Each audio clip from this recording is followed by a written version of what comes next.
and you feel okay that you missed one, you start to miss 2 and 3, and the next thing you know, well, I had to work. All right. Right.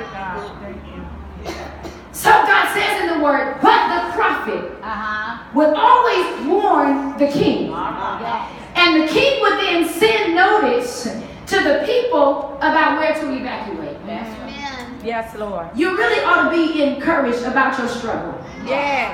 Because every time it finds you, there's a warning that comes from God that will prepare you before it hits you. The problem is you got to be tuned into the right frequency and be willing to follow instruction.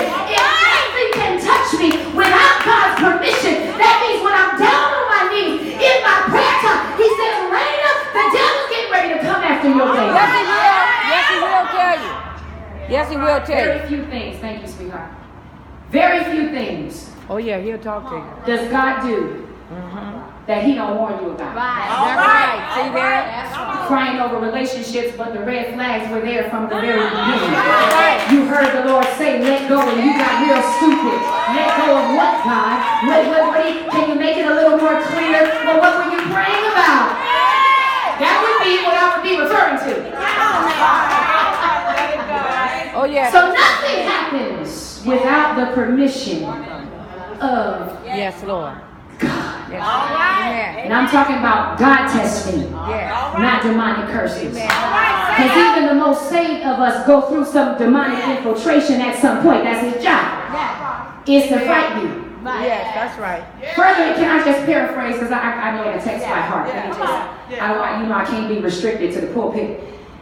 And so further down in the story, the king gets upset. Devil gets upset. How is it every time I get ready to launch an attack, I can't never succeed? Come on. Right. You need to check out your neighbor sitting next to you and make sure they're a real friend. Okay, now, I know that's right. Because everybody with their arm around you. Right. Some of them is peaking spirits. That's right. You better And they tell just somebody. close enough to you to see what's going on in your life. Right. He's right. Call you and have one conversation. And as soon as you reveal your heart, they got you. That's right. You sure telling the truth. You sure. So the king gets upset. And he says, why is it they keep finding out? How do they know who has betrayed me? And that part of the text excited me because that means the devil is literally fighting with his own imps, wrestling with his own self, and asking, where did I go wrong? Where did I show her what I was getting ready to do? Okay, You now. know you anointed when the devil got to check his own self. Right. I wish y'all get a little more excited. You know you got power when the devil, has to ask himself, what did I do to forewarn her? I thought I was crafty and cunning, but he found out Thursday night that he was busted, right? And so now he has to go back and re-strategize, and then here comes the snitch. You know who they are. Oh, yes. The ones that run and tell the pastor one thing, Oh, God. then go out and tell the members another thing. And it hit the fan. And they real dumb, don't know nothing. And it caused all that division. And now you on the front row shouting? Seriously? Well, Tell somebody there's always a snitch in the it's camp. always a Oh, yeah. Thank you, Jesus. Wherever God is, there's always a peeking spirit trying to see what he's doing in your life. So as soon as the enemy wanted to know, My God. how do they find out? Come on now. Answer this question for me. Well, Clearly, whoever knew the prophet had to be playing both sides of the fence.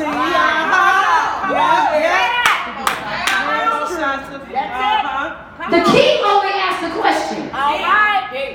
He did not know how he kept escaping being able to attack the children of Israel. All right, come on.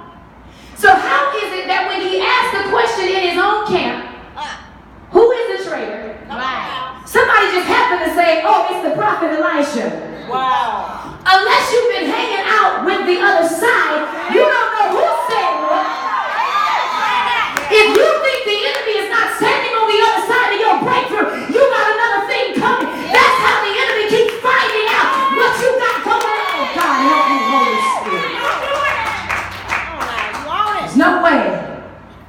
he could have known. Unless he had been in the vicinity of hearing about who the prophet was. Somebody tell yourself, pat yourself on the shoulder right now and tell the devil, I know you know my name. I know you heard about me. I know you've been listening to my prayers. I know you read my birth certificate. And I ain't talking about the one that I got from social services. I'm talking about the one that was written in heaven. I know you know my birth certificate. I know you know I was born with a tongue. I know you know I was born with anointing. I know you know I'm an intercessor. Yes. Amen. Oh, yes. It's that doggone prophet. Yes, Lord. He won't shut up.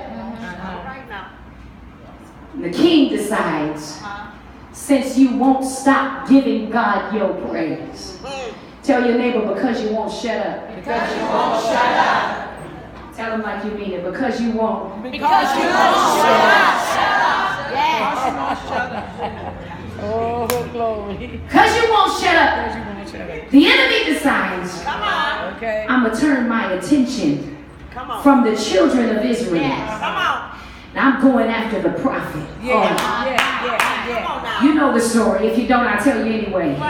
So he decides, I'm going to go after the prophet now. Now it's become a personal.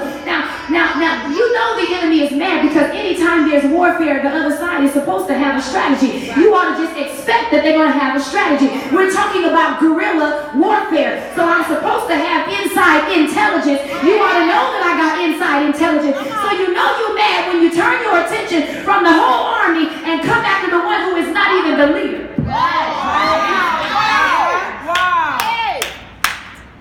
Then your leaders start tripping with you. I don't have that. Come on here.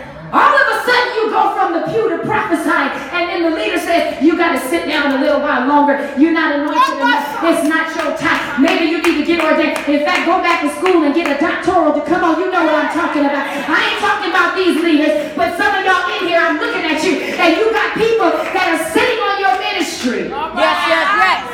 Oh, yes. Ouch. Guerrilla warfare. Yeah. Guerrilla warfare. Oh, yes. Inside strategies. Tell the devil you can't touch. Can't touch it. Inside strategy. Thank you, Jesus. Here's a situation where God doesn't warn the prophet. All right. I said, now God, you warned him every single time they were getting ready to attack Israel. And he was able to go to the king. What changed? All right. That when the enemy decided to turn his attention toward the prophet, come on, point to yourself, I'm the prophet. I'm the prophet. What changed? Then I didn't hear from you all. Right. What changed? That I got a surprise attack. All right. The Lord said to tell you whenever something sneaks up on you, it's for your elevation. Whenever something sneaks up on you, come on, you know when you got some anointing, you don't even have to be a prophet. You know you've had times where you went into prayer and you know you heard God. So you know you hear from God. And you ask God, what in the world? Why did you warn me? This is the same enemy, God. All right. Because he says, I want to see what you'll do when I stop talking. All right. Elevation means I got to stretch out on faith. Absolutely. When I'm not hearing from God and he's not giving me instruction, I got to keep doing what I was already doing until I hear a fresh word. Come on, I don't have no witnesses up in here. The Bible says the army, an entire army came after one man. Did you catch that? An entire army One man. is coming after you, sis. Just because of who you are. Yes. Just because of that one time you prayed. That's right. Just because of that one extra time you actually praise God beyond your emotion. You don't just got one enemy. You got an entire army of one man. All right. Yes, Lord. And you know what that said to me that blew my mind? They needed the entire army because they believed in God. Don't you